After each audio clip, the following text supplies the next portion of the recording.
the consistency of, we figured he'd know what to do, but we had to see if he would deliver. And we saw him deliver. He continues to deliver despite the efforts at resistance. And the efforts even to overturn what he's doing or to use the courts to stop him. He won't be stopped. That has become clear. But things have to move at a quicker pace, don't they? So my question to you here is why should we stop at the coronavirus when it comes to unity? Why is it just that? But an even bigger question is, why is this even an issue at all?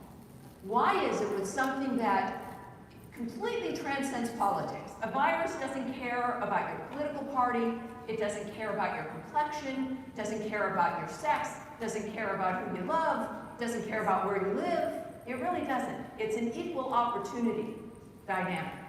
And yet, for the Democrats at least, it seems to be an opportunity to further divide and conquer. It seems to be something that they hope, and you get this impression with what they say, getting excited that the stock market has gone down a bit, getting excited that this might be the thing that gets Trump. It's when Bill Maher said that he was hoping for a recession because even though people would be hurt, he said this on the air, one of his panels, that it would be worth it because it would get rid of Trump.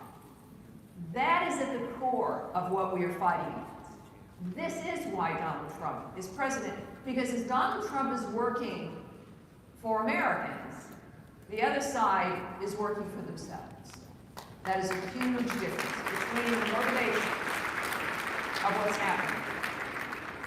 So, as we ask ourselves, why are they willing to do this? And I think this is important too, because we thought it would maybe stop as the president delivered on his agenda, extraordinary historic employment, incredible economic dynamic.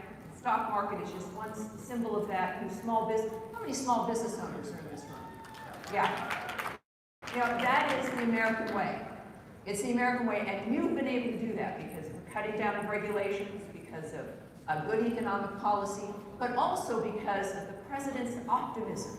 Some people have been complaining that the president hasn't been anxious enough about the coronavirus, or he hasn't been panicked enough, that he had a press conference and, you know, and making a joke and having a laugh at the press, telling people what's going on. It is sort of like the flu. But what do they want? Do they want him to be someone who is a pessimist like they are? That where they rely on victimhood, where they rely on existential drama? That's not Donald Trump, is it? And it's not the Trump family.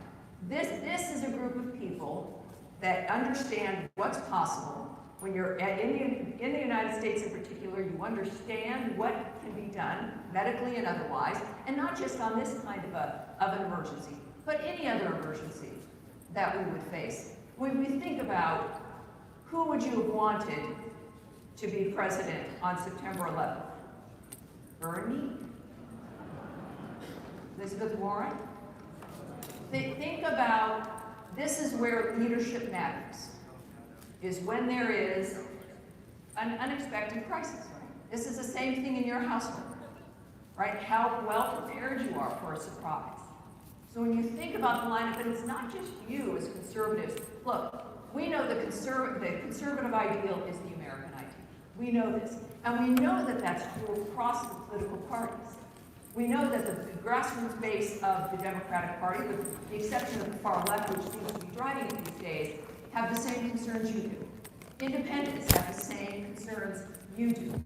So when they see, when I talk about unity here, when everyone is watching the chaos on the Democratic side, you are not the only ones who are appalled. Democrats are appalled as well.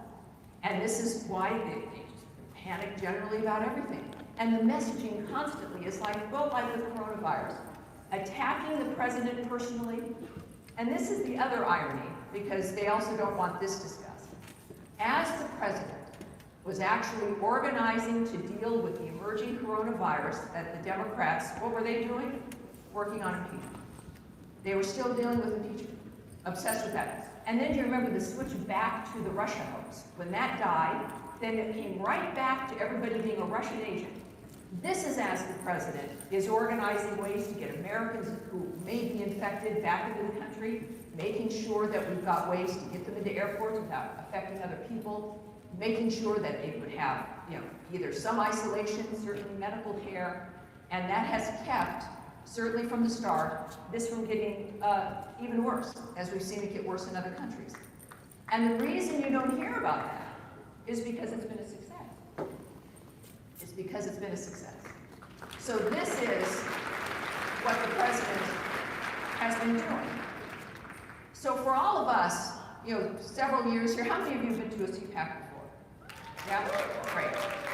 You remember certainly the early years, this is a huge gathering, it's been completely sold out. What you have to be proud of, and what I'm proud of as well, is recognizing that Donald Trump was a representative of something beyond himself. That he, in fact, was you. The perfect example of the American idea of someone who's done well in the country, who speaks plainly, who is consistent with what you believe in, and who cares about what is going on, and is willing to step up to do something about it. Which is why when the Democrats, as they obsess about the president, they have to realize that while he will be going in 2024, and no earlier, you will still be here. You are going nowhere. You are the sovereign for life, aren't you? They keep complaining and whining about kings. Well, meet your sovereign. Take another look outside of your bubbles of New York and Los Angeles. Look at this conference, and you will see who it is to whom you are answerable. And it is us. It is the spectrum of people in this room, but it is also the Democrats and the independents that are out there, your fellow Americans, likely your neighbors, your co-workers. They are exhausted. Imagine, at Fox News we try to keep you entertained and informed.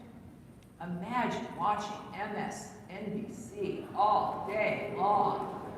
Now, everybody stopped watching CNN, so that's not an issue now. So that happens. But the fact of the matter is, many people, of course, are searching for new information, new outlets, because they know that they've been manipulated. They know that they've been lied to. They know that there is something better. We're at a stage now, as we've seen the president perform in a brilliant way, making sure he stayed consistent, dealt with the issues, delivered, made promises, and kept them. But now it is up to us to make sure that this goes beyond one electoral cycle. This is not about one election, right?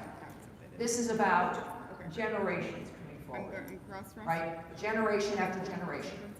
And it's making it clear that for people like a Trump or anybody else who can make a huge difference for this country, that door is open, and that everyone, whatever your party is, everybody realizes that this Reformation, as they've already experienced personally, is for them, and that they can join us, and that you can go and vote, and that if you're a Democrat, you are not relegated to voting for what it is you've been presented on that side, that there is hope for something new and different, and put aside what you've been attacked with and what you've been conditioned with to believe about people who might think differently than you, and look at the nature of what we've been able to accomplish so far. That is, when we think about unity, that's unity, is our frame of mind, realizing that others really do want the opportunity to make that decision and to make it easy for them to do so. Democratic leadership is a problem. Well, heck, sometimes Republican leadership is a problem too, isn't it? 2 senators we can take up. But that's why you are the Congress of the United States, aren't you? You and your family are the ones who will make these decisions. And look, with somebody like Trump in front of us, representing us, we can make a lot happen. But again, it will continue, it has to continue, as we think about 2024 and 2028 and 2032. In the blink of an eye, that will be here. This is our generation's fight. It's an honor to be here with you, and it's going to be an exciting day. Thank you for being with me, and I'll see you out there. Thank you.